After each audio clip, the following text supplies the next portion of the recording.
कर्म का नियम जितना सरल दिखता है उतना ही गहरा और अद्भुत है।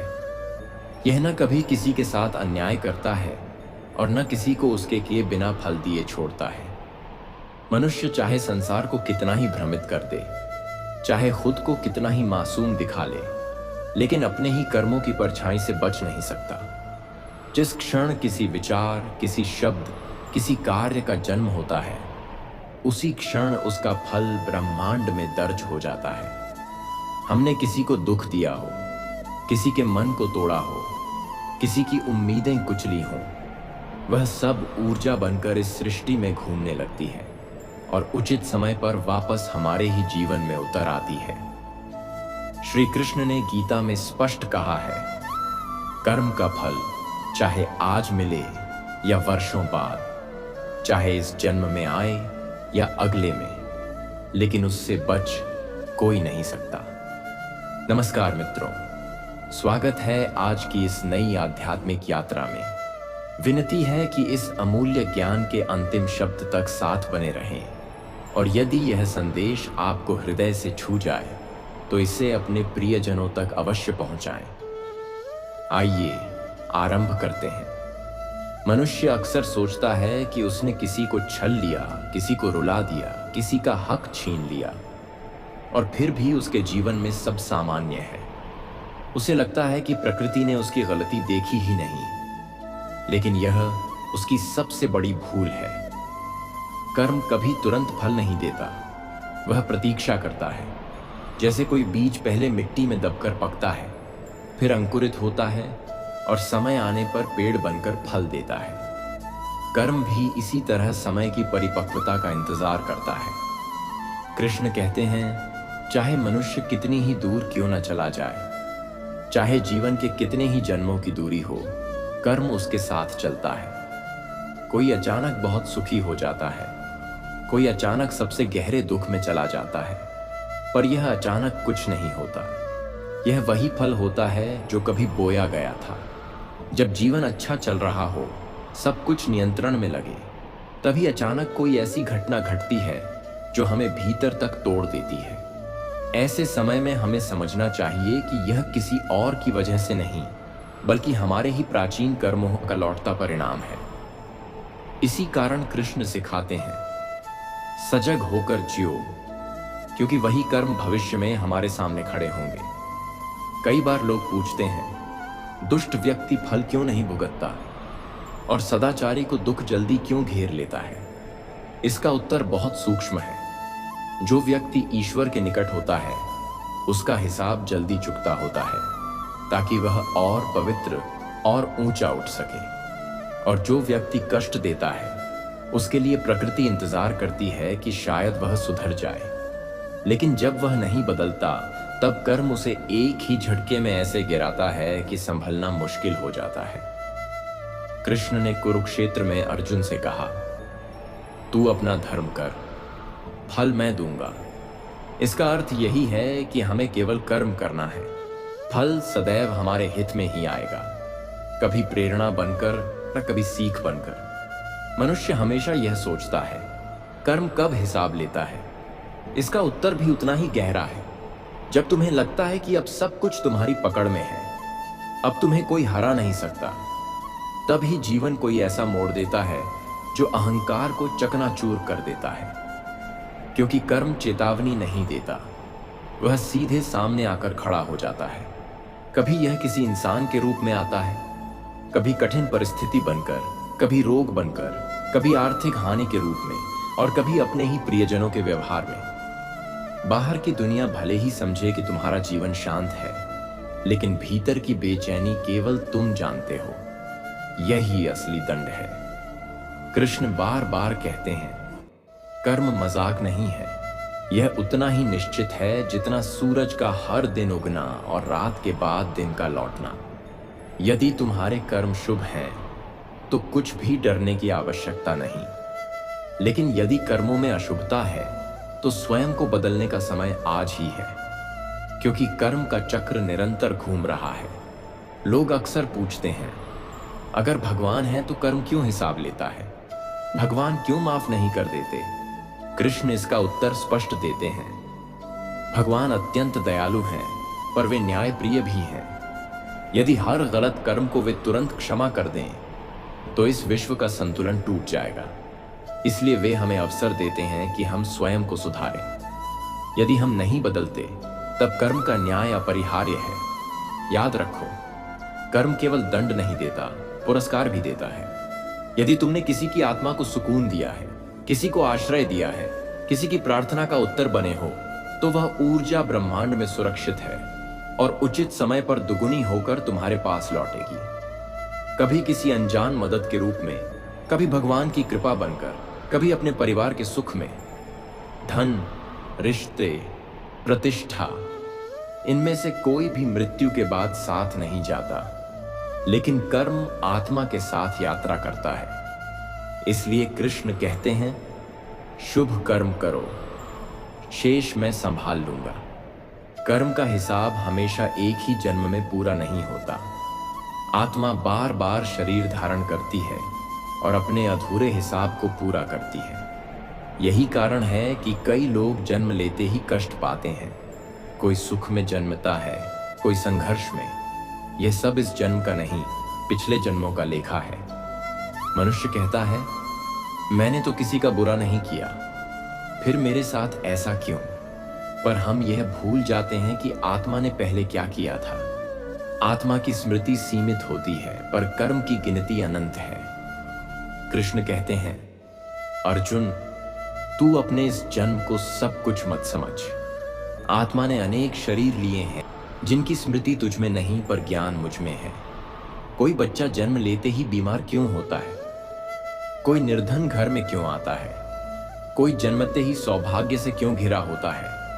यह सब कर्म का अदृश्य लेखा है। हम इस जन्म में वही जीवन जीते हैं जो आत्मा अपने अधूरे हिसाब को पूरा करने आई होती है। कर्म का फल समय समय पर अलग अलग रूप में सामने आता है, कहीं तुरंत, कहीं देर से, कहीं जन्मों बाद।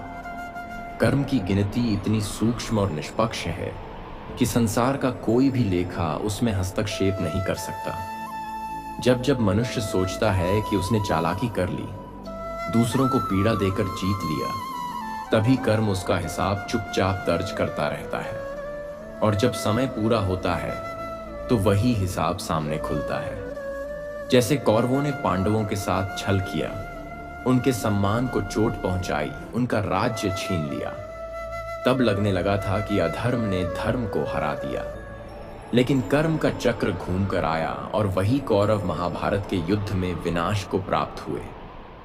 कृष्ण कहते हैं, देर हो सकती है, पर अन्याय कभी स्थायी नहीं होता। दुख केवल दंड देने नहीं आता, वह हमें बदलने, गढ़ने और परिपक्व करने भी आता है। मनुष्य दुख में सबसे अधिक सीखता है। यदि हमने किसी को दुख दिया है, वही दुख किसी न किसी रूप में लौट कर आता है। और यदि हमने किसी को सुख दिया है, वही सुख किसी न किसी रूप में हमारे जीवन में प्रवेश करता है। यही ब्रह्मांड का संतुलन है। कर्म दो तरह से हिसाब लेता है, एक बाहर से, एक भीतर से। बाहर से आने वाला फल किसी घटना, किसी नुकसान, किसी रिश्ते की टूटन के रूप में दिखता है। और भीतर से आने वाला फल होता है बेचैनी, ग्लानि, असहजता, वह पीड़ा जो किसी को दिखाई नहीं देती लेकिन आत्मा को जलाती रहती है। यही भीतर की आवाज ही असली न्याय है।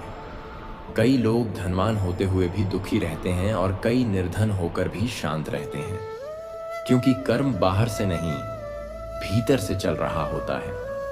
यदि किसी ने तुम्हें धोखा दिया है तो समझो उसका कर्म बोया गया है, उसका फल वह स्वयं पाएगा। तुम्हें केवल इतना करना है कि अपने कर्म को साफ रखो। यदि तुम प्रतिशोध लोगे तो तुम भी उसी बंधन में बंध जाओगे। पर यदि तुम क्षमा कर दोगे, धैर्य रखोगे और कृष्ण पर भरोसा रखोगे, तो तुम्हारा कर्म तुम्हें ऊपर उठाएगा। कर्म का बंधन वही है जिसमें मनुष्य स्वयं उलझता है। यदि हम मान लें कि हर कर्म कृष्ण को अर्पित है, तो न वह बंधन बनेगा न भय। कृष्ण कहते हैं, तुम कर्म करो, फल मुझे सौंप दो। जब हम सोचते हैं, मैंने किया, यह मेरा फल है, तब कर्म हमें बांधता है।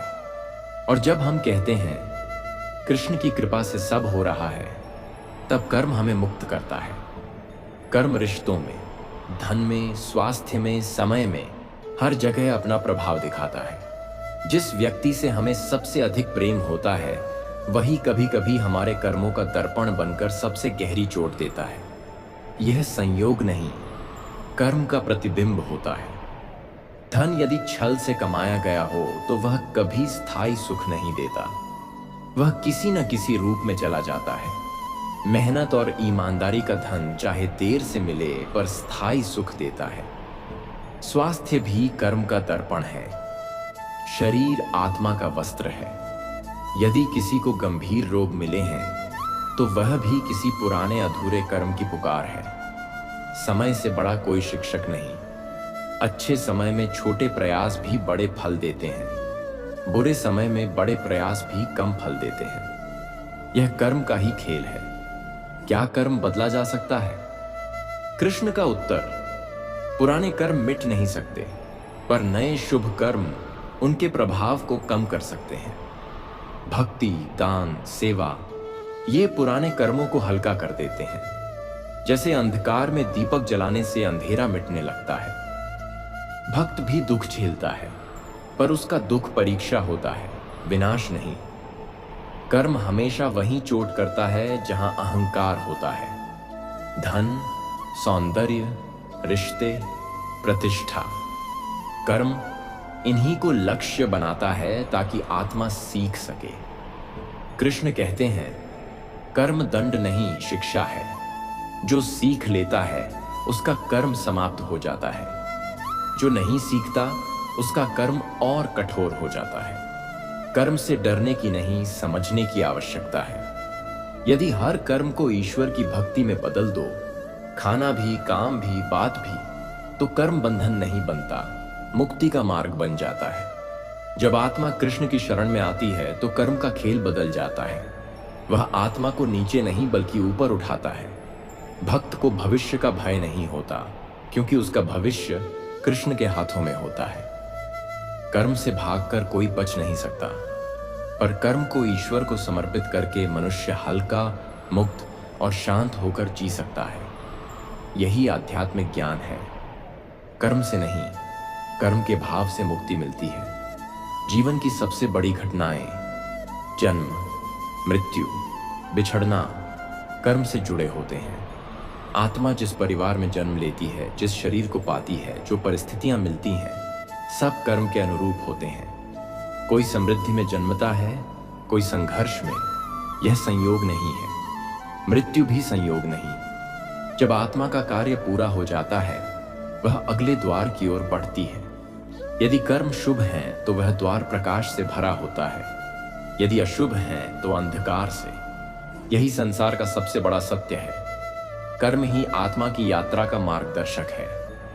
प्रिय साथियों, कभी कभी जीवन की राह पर ऐसा मोड़ आता है जहां हमें लगता है कि अब सब खत्म हो गया, पर सच तो यह है कि वही मोड़ हमारे जीवन की नई शुरुआत लिखता है। जब इंसान टूट जाता है, बिखर जाता है, रो देता है, हार मान लेता है, तभी भीतर से एक आवाज उठती है, रुको मत, तुम्हारे लिए कुछ और लिखा है। इंसान की यही टूटन उसकी सबसे बड़ी शक्ति बन जाती है। जब दिल भारी हो जाता है, आंखें नम हो जाती हैं और आत्मा थक जाती है, तभी कृष्ण का हाथ धीरे से हमारे सिर पर आकर ठहर जाता है और वे कहते हैं, अरे मूर्ख मनुष्य, तुम समझते क्यों नहीं?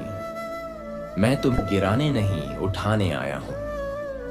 हम अक्सर यह भूल जाते हैं कि हर कठिन समय हमें कुछ सिखाने के लिए आता है।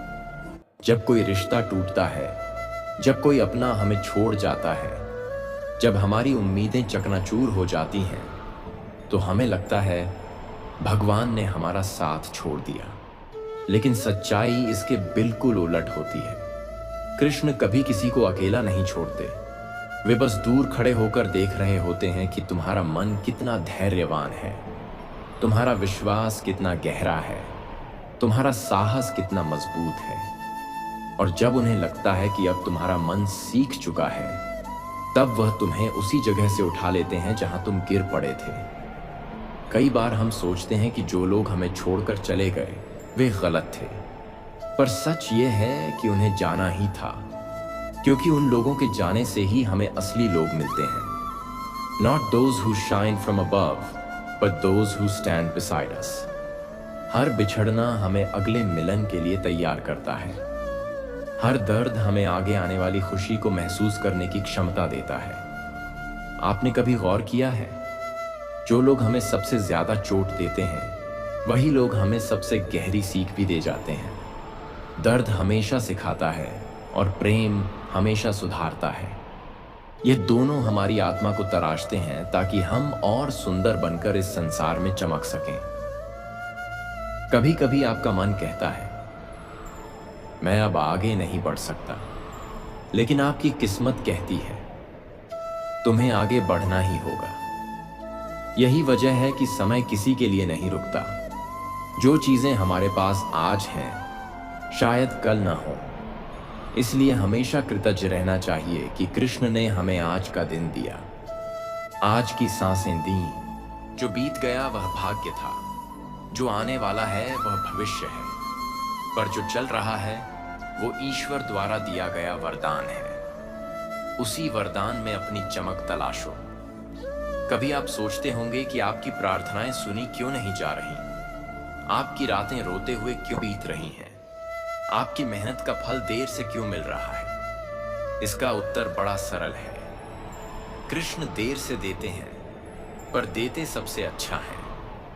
जब वह आपकी कोई चीज रोकते हैं तो दरअसल वे आपको उससे कहीं सुंदर चीज देने की तैयारी कर रहे होते हैं। कृष्ण का समय आपकी इच्छा से नहीं, आपकी आवश्यकता से चलता है, और वह जानते हैं कि कौन सी चीज कब देनी है। इसीलिए जीवन में धैर्य जरूरी है। पानी गर्म हो या हालात, दोनों को ठंडा होने में थोड़ा समय लगता है। कभी हम यह भी सोचते हैं कि जिसने हमें छोड़ा वह शायद लौट आएगा, लेकिन कृष्ण कभी गलत लोगों को वापस नहीं भेजते। वे सिर्फ सही लोगों को जोड़ते हैं, जो आत्मा के साथ जुड़े हों, चेहरे के साथ नहीं। वे लोग जो हमारे जीवन में प्रवेश करके उसे बदल दें, संवार दें और हमें समझा दें कि हम कितने मूल्यवान हैं। ऐसे लोग कृष्ण का वरदान होते हैं। इसलिए किसी के जाने का दुख मत मनाओ। शायद उसने अपना अध्याय पूरा कर लिया, और जो आने वाला है वह आपके जीवन की नई किताब का पहला पन्ना होगा। भाग्य और भगवान दोनों बड़े अनोखे हैं। भाग्य उन्हीं को मिलता है जिनके मन में विश्वास होता है, और भगवान उन्हीं को मिलते हैं जिनके दिल में प्रेम होता है। जो व्यक्ति अपनी कठिनाइयों में भी भगवान पर भरोसा रखता है वह कभी अकेला नहीं पड़ता। चाहे पूरी दुनिया उसके खिलाफ चली जाए, कृष्ण उसके लिए एक नई दुनिया रच देते हैं। बस इंसान को अपने मन का तूफान शांत रखना होता है, क्योंकि तूफान बाहर से नहीं, मन के भीतर से उठता है। जो बातें आज आपको चोट कर रही हैं वही बातें कल आपकी पहचान बनेंगी। आज जो आंसू बह रहे हैं वही कल आपकी मुस्कान की वजह होंगे। आज जो लोग आपको कम आंक रहे हैं वही लोग कल आपकी सफलता की कहानी सुनाएंगे। बस चलते रहो। का संदेश बिल्कुल साफ है, डरो मत, मैं हूं ना। और जब रात अंधेरी हो जाए तब मत घबराना, क्योंकि सबसे अंधेरी रात के बाद ही सबसे उजली सुबह आती है। जिस दिन आपको लगे कि सब खत्म हो रहा है, समझ लेना कि कुछ नया शुरू होने वाला है। जब चीजें टूटती हैं तो दर्द होता है, पर नई शुरुआत के लिए टूटना जरूरी है। बीज भी तो तभी अंकुर बनता है जब वह मिट्टी में दफन हो जाता है। अंधेरा जलता है और भीतर ही भीतर फटता है। इंसान भी ऐसा ही है। टूटन के बाद ही निर्माण होता है, दुख के बाद ही विकास होता है, और विकास के बाद ही जीवन नया आकार लेता है। कभी कोई आपसे पूछे कि आप किस भरोसे जी रहे हो, तो मुस्कुराकर कहना, कृष्ण है ना मेरे साथ। यही एक जवाब काफी है, क्योंकि जिसने कृष्ण को अपना माना उसे सारी दुनिया ने अपना बना लिया। जो कृष्ण के चरणों में प्रेम से झुक गया वह जीवन में कभी झुका नहीं, और जो कृष्ण को अपने हितैषी मान लेता है उसका अहित कोई कर ही नहीं सकता। इसीलिए अपने मन को शांत रखो, अपने कर्म को पवित्र रखो और अपनी नीयत को साफ रखो। बाकी काम कृष्ण कर देंगे। कभी कभी हमें बस रुककर अपने भीतर झांकना होता है। वहीं हमें वह रोशनी मिलती है जिसकी तलाश हम दुनिया में करते रहते हैं।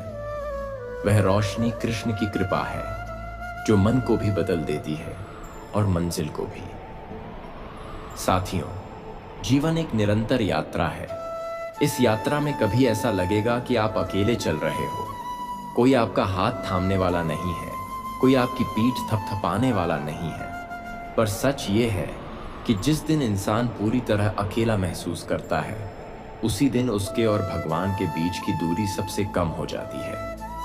जब कोई अपना साथ छोड़ देता है, जब सभी दरवाजे बंद हो जाते हैं, तब ईश्वर किसी एक खिड़की से रोशनी भेज देते हैं। और वही रोशनी आपको बताती है कि अभी बहुत कुछ बाकी है, अभी आपकी कहानी खत्म नहीं हुई। कभी कभी लगता है कि हम जितना बदलते हैं, दुनिया उतनी ही हमें परखती रहती है। आप सबने महसूस किया होगा, जिन्हें हम दिल से चाहते हैं वही लोग हमें चोट देते हैं। जिनके लिए हम सब कुछ छोड़ देते हैं, वही लोग हमें बीच राह में अकेला छोड़ जाते हैं। पर क्या आपने सोचा है, शायद उनका काम बस इतना ही था, आकर हमें तोड़ देना, ताकि हम खुद को नए रूप में बना सकें। चोट देने वाले कभी भी हमारे अंत का कारण नहीं होते, वे हमारे पुनर्जन्म का कारण होते हैं। हर दर्द, हर धोखा, हर रोना, ये सब मिलकर एक नया इंसान तैयार करते हैं, जो पहले से अधिक मजबूत, ज्यादा गहरा और ज्यादा शांत होता है। कभी दिल भर जाता है, कभी गुस्सा आता है, कभी लगता है क्यों मेरे साथ ही। और इसी सवाल के साथ हम अपने जीवन को दुखों की परछाई में ढक लेते हैं। पर कृष्ण की लीला ही ऐसी है कि जब इंसान क्यों पूछना छोड़ देता है और क्या सीखना है पूछना शुरू कर देता है, उस दिन उसका भाग्य बदलने लगता है। क्योंकि सवाल बदलते ही विचार बदल जाते हैं, और विचार बदलते ही पूरी दिशा बदल जाती है। यही कारण है कि कृष्ण गीता में कहते हैं, तुम्हारा अधिकार कर्म पर है, फल पर नहीं। जिस दिन हम इस बात को सच में अपनाते हैं, हमारी आधी समस्याएं वहीं खत्म हो जाती हैं। कभी हम सोचते हैं कि हमारी जिंदगी में जो लोग चले गए वो गलत थे, पर हो सकता है वे सही हों। क्योंकि अगर वे रुक जाते तो शायद आप अपने भविष्य तक पहुंच ही नहीं पाते। कभी किसी का जाना भी ईश्वर का आशीर्वाद होता है, वही आशीर्वाद जो हमें वहां ले जाता है जहां हमें वास्तव में पहुंचना होता है। गलत लोग हमें रास्ते में रोकते हैं, सही लोग हमें रास्ते तक ले जाते हैं, और कृष्ण हमें मंजिल तक पहुंचा देते हैं। बस भरोसा रखना सीखो।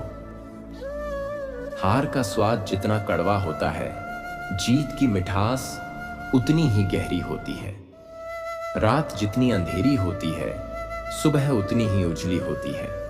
जब इंसान अपनी अंतिम सीमा पर पहुंच जाता है, तब भीतर से कोई अदृश्य शक्ति उसे उठाती है।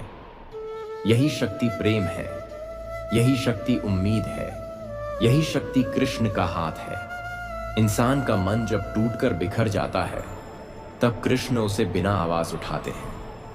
वे जानते हैं कि कोई शब्द उस टूटन को नहीं जोड़ सकता, इसलिए वे बस चुपचाप साथ खड़े रहते हैं। कभी अपने जीवन को पीछे मुड़कर देखना, आप हर बार गिरे होंगे, लेकिन हर बार उठे भी होंगे।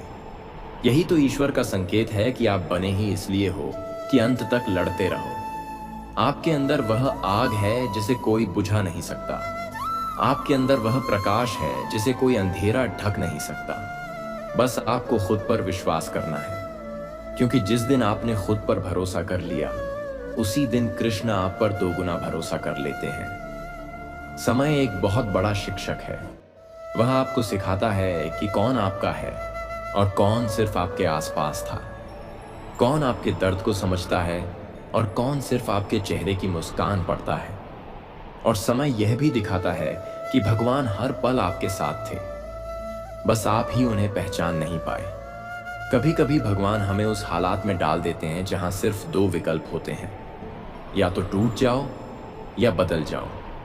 और ज्यादातर लोग टूटते हैं, फिर बदलते हैं और अंत में चमकते हैं। तो अगर आज आप टूट रहे हो, समझ लेना कि आप अगले चरण में प्रवेश कर रहे हो। जीवन में उतार चढ़ाव आते रहेंगे, पर हर उतार आपको उठने का अवसर देता है और हर चढ़ाव आपको विनम्र रहने की याद दिलाता है।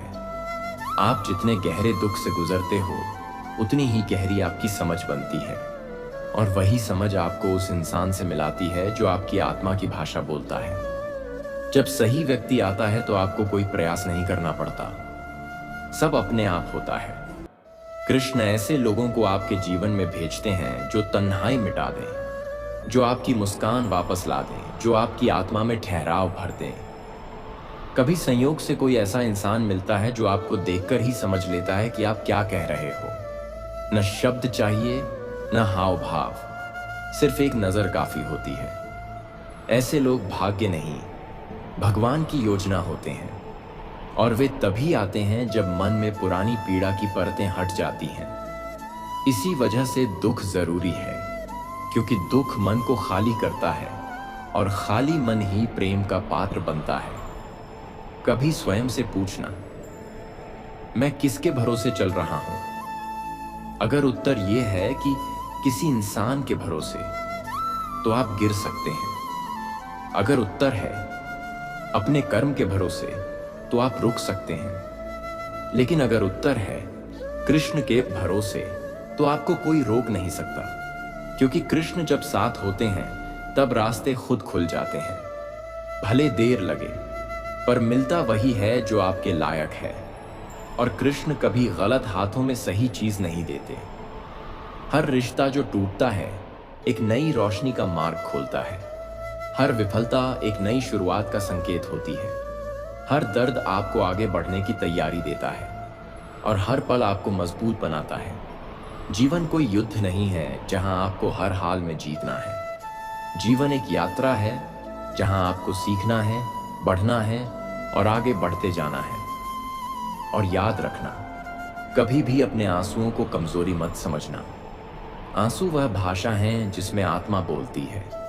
जब शब्द धोखा दे देते हैं, जब आवाज रुक जाती है, तब दिल रोकर वह कह देता है जो वह भीतर छुपाए था। यह रोना कमजोरी नहीं, शक्ति है। यह दिल का शुद्ध होना है, और शुद्ध दिल ही भगवान के सबसे करीब होता है।